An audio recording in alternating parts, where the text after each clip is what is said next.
Are you someone who's really anxious to practice, but you just can't seem to get yourself to pick up your instrument? One of the hardest things about practicing consistently is simply getting started. And unfortunately, for many people, it doesn't seem to get easier over the years. In fact, I know many professional musicians who either completely stopped practicing consistently or they had to take an extended break at some point due to other life obligations. This was especially common during the early days of the pandemic when there were no concerts or other deadlines. So no matter what kind of musician you are, whether you're a complete beginner and maybe you're not used to practicing daily yet, or you are a seasoned professional who's working to regain that momentum, let's look at some ways we can make getting started just a little bit easier. Hey, this is Langerman from Violinna.live, helping you along your musical journey. In this video, we're going to look at 4 tactics that can help with habit formation. These are all ideas that are taken from the book Atomic Habits by James Clear. This has been one of my favorite books of this past year. It's been translated into over 50 languages, and in 2021, it was a #1 bestseller in many countries. So if you're interested to learn more about this book, I'm going to leave my affiliate link down in the description below. So here are 4 ways to make it easier to pick up that instrument and get started. Number 1 is the 2-minute rule. So this is an idea on how to get started when the habit is still early in its stages of development. So what you want to do is pick something that is very easy to do, that's going to take 2 minutes or less. And instead of setting an ambitious goal like, let's practice for 30 minutes a day, instead you change it to take the instrument out of its case, and that's it. Or it could be go to a quiet room and tune the instrument. Checking off something that's small on your habit tracking chart can make practicing just a little easier to get off the ground. And at this stage, don't worry whether you actually get any practicing done. Just focus on getting the instrument out of its case day in and day out. There is a saying that 80% of success is simply showing up, and naturally the little 2-minute action is going to transform into something else. So taking the instrument out every day and perhaps tuning it can turn into playing a scale every day, and then playing a scale every day will turn into playing one phrase of music every day. Number 2 is removing frictions.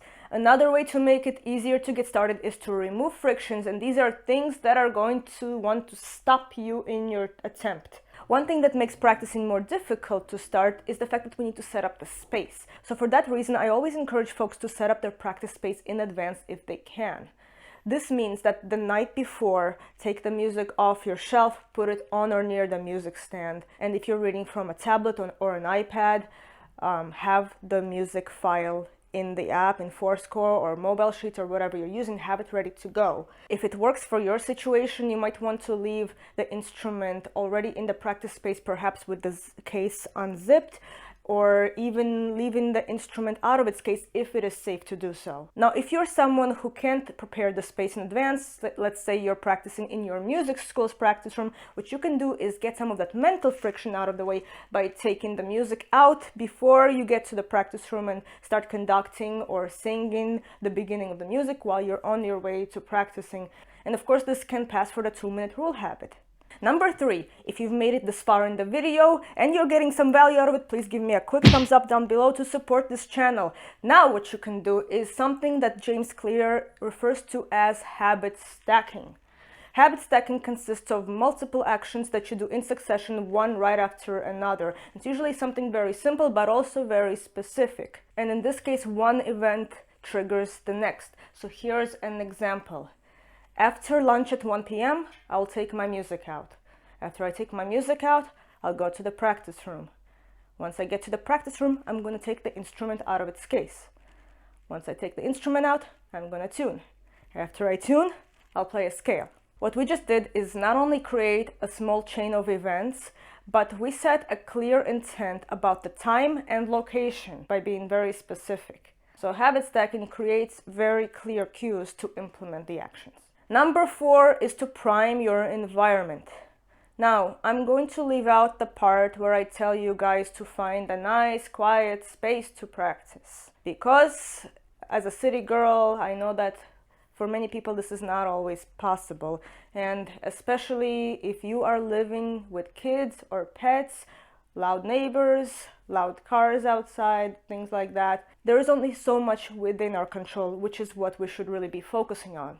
Now, what can we focus on? First, we know that it's very tough to begin practicing if the instrument is very far away, if it's in the basement or in a corner of a room where it's difficult to reach, or if your music stand is empty and you don't remember where any of your music is and you have to go look for it. That already makes it much slower and creates a lot of friction. So, like I mentioned before, try to prepare as much as possible in advance the night before. In addition to that, you can also plan in advance your practice plan. This is why I created the practice plan template PDF, which you can download for free in the description below. The template is twofold.